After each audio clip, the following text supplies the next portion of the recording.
우리가 보통 하나님의 이름을 부를 때 여러 호칭들이 있습니다. 자, 여호와일의 하나님, 무슨 하나님? 여호와일의 하나님, 무슨 하나님? 인도하시는 하나님. 에베네셀의 하나님, 무슨 하나님? 여기까지 도우시는 하나님. 임마누엘의 하나님, 무슨 하나님? 우리와 함께 하시는 하나님. 여러분, 하나님의 사역이 이렇게 달라요. 하나님의 사역이 나를 인도하시는 하나님, 나를 도와주시는 하나님, 나와 함께 하시는 하나님. 통상 우리가 성삼위 하나님이라고 불러요. 성삼위 하나님. 성삼위 하나님이라고 부를 때, 이때 성부 하나님은 사랑의 하나님, 성부 하나님은 사랑의 하나님이시고, 성자 예수님은 희생의 하나님, 희생의 하나님, 성령 하나님은 도움 또는 옆에서 나를 도와주시는 하나님. 그러니까 성부 하나님은 사랑의 하나님, 성자 예수님은 희생의 하나님, 성령 하나님은 도움의 하나님, 도와주시는 하나님. 그래서 일상 지금 우리가 살고 있는 이 시대를 성령의 시대다 그렇게 말해요. 그렇다면 우리 곁에 오셔서 우리를 도와주시는 하나님은 성령 하나님.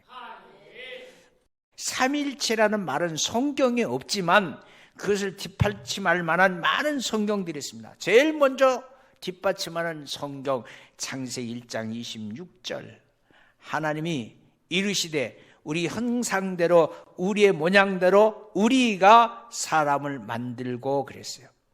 자, 우리의 형상대로 우리의 모양대로 우리가 사람을 만들었어요. 여기서 하나님은 자신을 3번이나 우리라는 표현을 쓰십니다. 우리라는 복수를 쓴 거예요. 복수. 하나님이 한 분이 아니라 여러분이라는 사실을 보여주고 있는 겁니다. 신약에 와서는 더 분명하게 이 사실을 증거합니다. 마태복음 28장 19절에 보니까 그러므로 너희는 가서 모든 민족으로 제자를 삼아 아버지와 아들과 성령의 이름으로 세례를 베풀고 그랬어요. 삼위일체 하나님을 딱 구분해놨어요. 그리고 승천하시면서 제자들에게 주신 지상 명령이 있는데, 예수를 믿고 제자가 된 자들은 세례를 베풀 때 어떻게 부르라? 성부와 성자와 성령의 이름으로 세례를 베풀라. 굳이 한 분이신 하나님이시면 이렇게 성부, 성자, 성령이라는 말을 쓸 필요가 없어요. 더 놀라운 것은 고린도후서 13장 13절에 보니까 목사님들이 예배 마치고 축도하는 말씀이 근거이기도 해요. 주 예수 그리스도의 은혜와 하나님의 사랑과 성령의 교통하심이 너희 무리와 함께 있을지어다. 축도. 주 예수님과 하나님 아버지와 성령의 이름으로 축도해라. 여러분, 축도하는 목사님들이 하나님의 이름으로 축도합니다 그렇게 끝나는 게 아니에요. 예수님의 이름으로 축도합니다 그렇게 말하는 거예요. 예수님의 이름으로 기도합니다 그렇게는 말할진저 성삼위 하나님의 이름이 들어가야 축도가 축도되는 거예요. 이 두 구절의 말씀을 보면 분명히 하나님은 아버지와 아들과 성령 셋 하나님이라고 하는 것을 말하고 있습니다. 이것은 세 사람이 아니라 사역이 달라. 사역. 몸은 하나인데 사역이 다르다. 이 세 하나님을 삼위라고 하고, 그 하나님이 또한 동시에 일체 하나라는 점에서 삼위일체가 되는 겁니다. 삼위일체를 정리해요. 이 세 하나님을 삼위라고 하고, 이 하나님이 또한 동시에 일체 하나라고 말하는 것이 삼위일체라는 얘기예요. 일체라는 말은 성부, 성자, 성령 하나님은 모든 면에서, 즉 능력이나 영광이나 존귀의 면에서 차별이 없이 똑같다 그런 얘기예요. 똑같다. 그러니 하나님은 세 분이면서 동시에 한 분이시라는 것, 이것이 신비의 신앙 아니겠습니까? 세 분이라고 해도 안 되고, 그렇다고 한 분이라고 해서도 안 되고, 오직 삼일체 하나님이라 말하는 것이 정확한 단어다. 정확한 언어다. 세 분이면서 동시에 한 분이라는 말이 우리의 상식으로는 이해가 되지 않기 때문에 받아들이기 어렵습니다. 받아들이기 어렵잖아요. 한 분이면 한 분이고 세 분이면 세 분이지 어떻게 세 분이 한 분 될 수 있어요? 이렇게 반문하는 사람도 있을 수 있습니다. 그러기에 삼일체 하나님은 우리의 머리로 이해하는 내용이 아니라 마음으로, 믿음으로 받아들이는 내용이에요. 사울이 예수님 믿기 전에 그는 비방자고, 그는 박해자고, 그는 폭행자였어요. 누구 입장에서? 예수 믿는 자 입장에서. 예수님을 믿는 제자들을 죽이고 핍박하고 괴롭히는 대표적인 사람이 누구냐면 그게 사울이었어요. 예수님을 믿는 제자들을 죽이고 핍박하고 괴롭히는 사람. 그런 자기를 예수님 입장에서 볼 때는 원수 같은 사람 아니겠어요?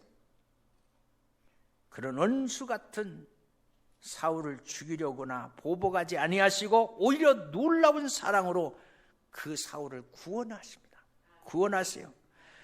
그 사랑과 은혜에 감사하고 감동했던 사울이 훗날 사도 바울이 돼서 평생 그 은혜를 갚기 위해서 자기를 구원하신 구원의 복음을 전하다가 때로는 40이 하나 감하는 매를 맞고 억울하게 옥에 갇히기도 하고 수 없는 고난을 당하고 마지막 하영으로 불에 태워 죽이는 순교의 자리에 갑니다. 삼일체 하나님은 정말 우리를 지혜로 이해할 수 없고 받아들이기 어렵지만 중심에는 이런 하나님의 사랑만 있다면 삼일체 하나님이 얼마나 감사하고 그 하나님이 우리의 예배를 통해서 영광 받는다는 것 얼마나 기쁜 일이고 귀한 일인지 오늘 말씀은 사도 바울이 로마에 있는 성도들에게 보낸 편지 일부분을 본문으로 택했습니다. 이 편지에는 사도 바울을 우리가 구원받은 것이 삼위일체 하나님의 은혜다 그렇게 말씀하고 있어요. 은혜. 저도 바울을 먼저 우리가 절대적으로 죄인이라고 하는 사실을 고백하라고 말씀합니다. 그리고 그제서 구원받기 위해서 조상들이 노력했던 사실을 언급합니다. 유대인들은 죄에서 구원받기 위해서 철저하게 율법을 지키는 것이 구원받는 길이라고 생각했어요. 그래서 율법을 원래 준 율법은 10가지예요. 10가지. 그것을 우리는 뭐라고 그래요? 십계명이라고 그래요. 그런데 십계명을 더 정확하게 더 깊게 연구해서 하나하나 분해하고 연구해서 이렇게 해야 온전히 십계명을 지키는 거야. 이렇게 해야 십계명을 온전히 지키는 거야. 그래서 십계명을 학대 해석해 놓은 것이 율법이에요. 근데 그 율법이 몇 가지냐면 619가지. 여러분, 열로 줄여내면 간단한데 그것을 나눠 놓으니까 너무 많아요. 율법의 한 부분을 설명하면 안식일에는 사람이 오리를 걸어가면 안 돼. 오리가 몇 킬로? 2킬로. 그러니까 걸어갈 수가 없어요. 사람이 손으로 들 수 있는 무게도 정해졌어. 들 수가 없어.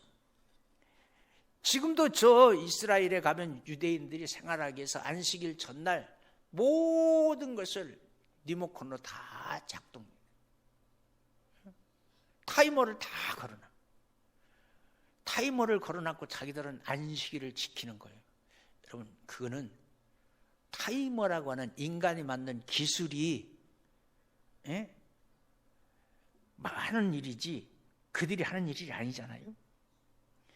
이 율법을 지키는 일을 최선을 다할 때 사람들이 구원을 얻을 수 있다고 주장한 사람들이 누구냐면 바리새인들이었어요. 그런데 예수님은 그들의 죄를 책망하셨어요.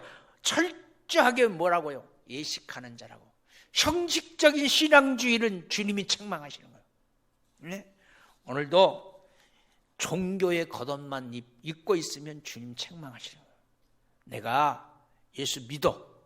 난 교회 다녀. 그리고 주님의 삶과 반대로 살면 주님 책망하세요. 겉으로는 율법을 잘 지키는 것 같지만 속으로는 전혀 그렇지 않습니다. 예를 들어 보면 유대인들은 하루에 3번씩 기도합니다. 형식적인 기도, 마치 기도하는 것처럼. 성지순례 가보면 자동차 몰고 가다가 기도 시간 되면 자동차 한쪽으로 세워놓고 길바닥에다 카페트 같은 거 하나 깔아놓고 모스크를 향해서 그냥 기도하고 있는 거예요. 무슨 기도하는지 몰라. 그들 속에서 사람들이 나는 이렇게 기도를 잘한다 사실을 보여주기 위해서 기도할 때가 너무 많은 거예요. 율법을 지키면서 또 다른 죄를 짓게 되는 겁니다. 율법을 통해서는 구원받을 수 없었던 인간을 구원하기 위해서 삼위일체 하나님이 제시한 구원의 방법이 바로 예수 그리스도를 믿음으로 말미암아 모든 사람에게 미치는 하나님의 의, 3장 22절 하나님의 의가 우리를 구원한다. 믿음으로 말미암아 구원받는다는 것은 율법을 행하는 것이 아니라 착한 일을 행하는 것이 아니라 선한 일을 해서 구원받는 것이 아니라는 겁니다. 단지 예수님을 나를 위해서 십자가에 돌아가신 나의 죄를 해결해 주신 구속자인 것을 믿으면 의롭다함을 받고 구원받게 된다고 말씀하고 있습니다. 여러분, 우리가 구원받은 것은 절대 내가 잘나서가 아니고 내가 올바라서도 아니고 내가 말씀을 많이 알아서도 아니고 내가 구원받은 것은 전적으로 하나님의 은혜다. 하나님. 이 구원에 대한 사실을 사도 바울은 3가지 시제를 써서 우리가 가져야 될 자세를 설명합니다. 시제라는 뜻이 때를 법으로 정했다. 국어사전에 그렇게 돼 있어요. 때를 법으로 정했다. 법제자, 때시자를 써서 시제, 때시자에 법제자를 써서 시제라고 그래요. 그러니까 때를 법으로 정했다. 자, 신학적으로 시제라는 뜻이 3가지가 있습니다. 여러분 알아도 괜찮고 몰라도 괜찮은데 모르는 것보다 아는 것이 조금 낫어요. 신학적으로 첫 번째, 과거형 구원. 이것을 칭의라고 그래요. 칭의의 구원을 시제라고 한다. 2번째, 현재적 구원, 성화. 신학적인 시제를 말하는 거예요. 3번째, 미래형 구원, 영화. 그래서 우리는 칭의에서 시작해서 영화의 자리까지 가는 거예요. 지금 어디에 우리가 이르고 있냐면 성화의 단계에 있는 거예요. 성화는 어제보다도 오늘이, 오늘보다도 내일이 주님을 닮아가는 것이 성화예요. 성화. 첫 번째, 받았다 하는 과거 시제. 1절에 보니까 그러므로 우리가 믿음으로 의롭다 하심을 받았으니 받았다, 과거 시제를 사용한 겁니다. 칭의. 예수 믿을 때 우리는 즉시 구원받았다. 내가 예수님을 나의 구주로 고백할 때 우리는 구원받았다. 앞으로 받는 것이다. 앞으로 우리가 신앙생활을 잘하면 받게 될 것이다. 이게 아니고 지금 이 순간 우리가 주님을 믿고 내 구세주로 영접하면 구원받는 것이다. 그래서 신앙생활에서 가장 중요한 시간은 바로 오늘 지금 이 시간이에요. 오늘 지금 이 시간 내가 예수를 구주로 고백하면 구원을 이루는 거예요. 의롭다함을 받았다 하는 말은 흔히 신학적으로 칭의라고 그래요. 이 말은 법정 용어예요. 법정 용어. 판사가 죄인을 위해서 판결을 내릴 때 너는 죄가 없다, 의로운 자라 판결할 때 쓰는 내용이 칭의예요. 하나님이 우리를 보내실 때 너는 죄가 없다, 너는 의로운 사람이다 이렇게 판결해 주신다는 거예요. 누구에게 그렇게 판결하시는가? 예수를 나의 주님으로, 나의 하나님으로 믿고 영접하는 자에게 주님이 판결 내려주시는 내용이 칭의, 의롭다 인정해 주시는 거예요. 하나님이 이렇게 판결하시면 그렇게 될 줄로 믿습니다. 이제는 더 이상 죄인이 아니고 죄의 대값을 치르지 않게 되는 겁니다. 지옥 가지 않고 천국에 가는 될 줄로 믿습니다. 지금 내가 부족해도, 내가 온전하게 살지 못해도, 내가 죄 가운데 여전히 있어도 하나님이 나를 의롭다고 인쳐주셨으니 우리는 구원받은 백성인 줄로 믿습니다. 두 번째, 합평을 누리자. 현재 시제. 이게 뭐라고 했어요? 성화의 가정. 1절 하반절에 보니까 우리 주 예수 그리스도로 말미암아 하나님과 합평하자. 예수 믿는 사람의 최고의 축복이 뭐냐면 옆 사람한테는 평안이다 그래요. 평안. 옆 사람한테는 평안합시다. 집사님 평안하세요. 권사님 평안하세요. 옆 사람한테 삶의 평안을 한번 빌어주세요. 삶의 한번 크게 한번 해봐요. 왜 그렇게 좀 세금 내는 게 아니잖아. 평안하세요. 잘했어. 다 내려놔. 그리고 평안해. 내가 붙들고 있으면 다 아파. 근데 내려놔.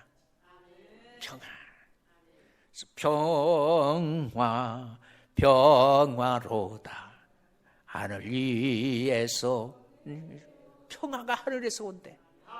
땅에서 오는 게 아니라 하늘에서 오는 게 평화예요. 평안을 누리실 수 있기를 주의 이름으로 부탁을 드립니다.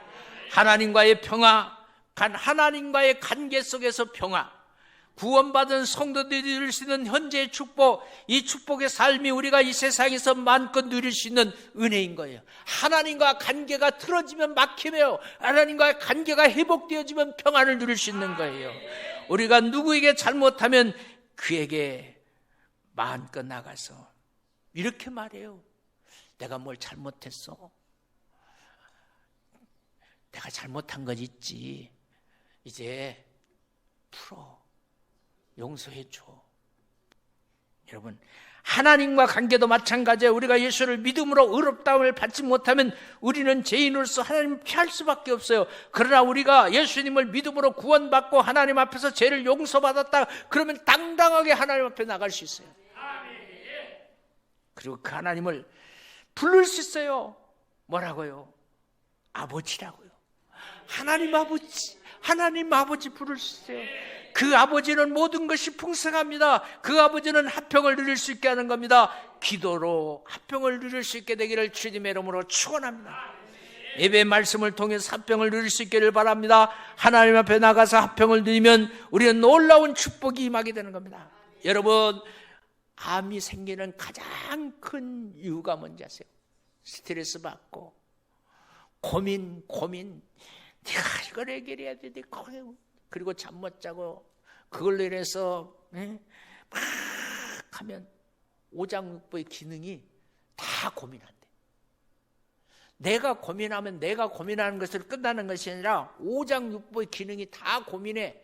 오장육부에 다 고민하다가 어디 한 군데 막히는 것이 암이요. 고민하지 마. 시간 지나고 나면 다 해결돼. 안 될 것은 안 되고 될 것은 돼. 시간 지나고 나면 안 될 것은 안 돼. 그럼 될 것은 돼. 그러니까 오늘 고민하지 마. 옆 사람한테 인사해봐. 제발 고민하지 마. 시작. 고민할 필요가 없어. 시간 지나고 나면 다 해결돼. 시간 지나고 나면 다 해결되더라고. 나는 진짜 고민하지 않는데요. 성경이 말씀, 오늘의 근심 걱정 오늘로 그냥 하고 내일은 근심하지 마. 오늘만 하면 돼. 세 번째 마지막, 하나님의 영광을 바라는 미래 시제. 이것이 뭐라고요? 영화. 이게 뭐예요? 나비되는 거예요. 나비되는 거. 2절 하반절에 보니까 하나님의 영광을 바라고 뭘 해라? 즐거워해라. 그래서 예배는 다른 말하면 잔치예요. 예배는 다른 말로 말하면 잔치예요. 자, 예배 천주교에서는 미사라고 그래. 불교에서는 법회라고 그래. 무당들은 푸닥거리. 우리는 하나님 앞에 예배하는 거예요. 조금 유식한 사람들이 뭐라고 하냐면 채플이라고 그래. 이거 유식이 무식이지. 아니요, 예배는 모든 것 다 내놓고 잔치예요. 잔치. 누구를 위해서 잔치? 하나님을 위해서 않지. 예? 우리가 주 예수를 믿음으로 받아서 그렇게 되는 겁니다. 이것은 이미 구원을 받은 과거의 은혜, 현재적으로 하나님이 내게 주신 평안을 드리는 축복. 그러나 이것이 하나님의 나라에서 완전해지는 축복의 비결, 이것은 부족해요. 안전하지 않아요. 그러기에 우리에게는 하나님의 영광을 바라보면서 살아야 돼요. 하나님의 영광을 바라보면서 살아야 돼요. 이것은 우리가 천국 가서 우리가 누릴 축복인데, 이것이 안전한 구원, 안전한 축복이에요. 여러분, 예수를 믿음으로 영원한 하나님의 영광에 참여하시게 되기를 바랍니다. 정말 우리가 하나님의 나라에 가면 저는 이 고백을 다시 한번 진실하게 고백할 때가 있다고 믿습니다. 그날 하나님의 영광에 가게 될 때 미래의 소망을 가지고 사는 이 세상의 삶이 즐겁고 평안하시기를 주의 이름으로 축원합니다. 하나님의 영광을 기대하면서 소망하는 자들이 그럼에도 불구하고 즐거운 삶을 살 수 있는 것은 하나님 때문이요. 하나님 때문이요. 내 곁에 계시는 성령 하나님이 계시기에 나는 평안을 누릴 수 있다는 것 기억하시기를 바랍니다.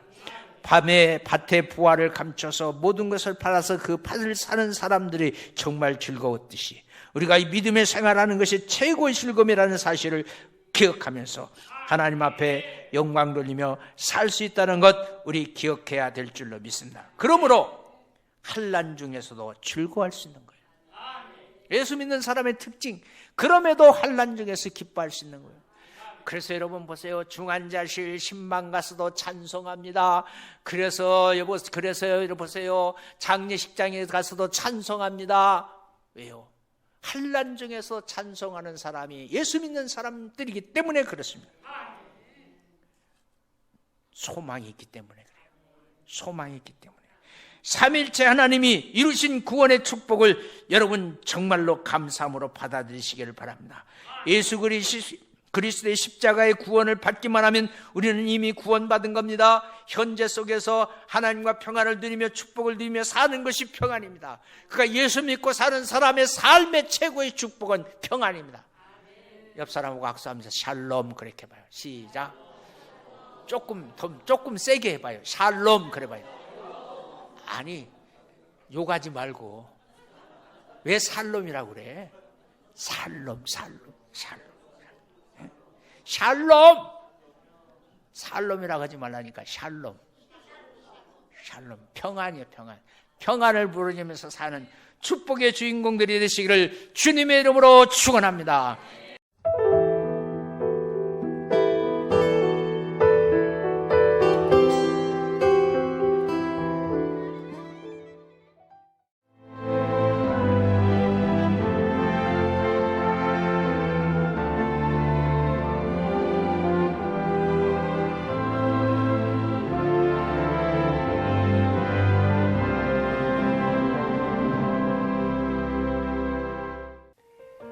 CBS를 사랑해 주시는 전남 지역 청취자 여러분, 안녕하십니까?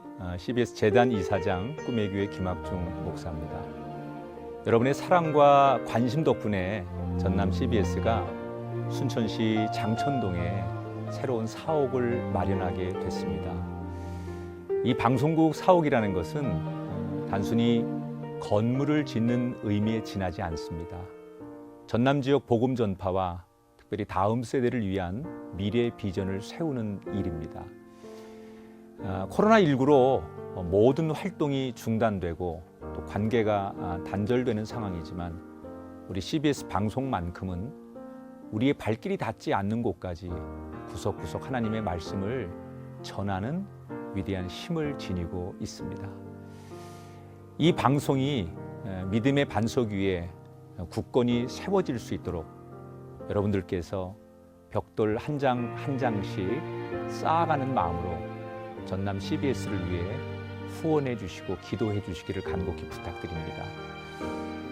여러분의 이 작은 행함이 CBS를 통해서 교회 공동체를 회복하고 누군가의 믿음을 소생시켜 줄 굳게 믿습니다. 여러분 한 분 한 분을 축복합니다.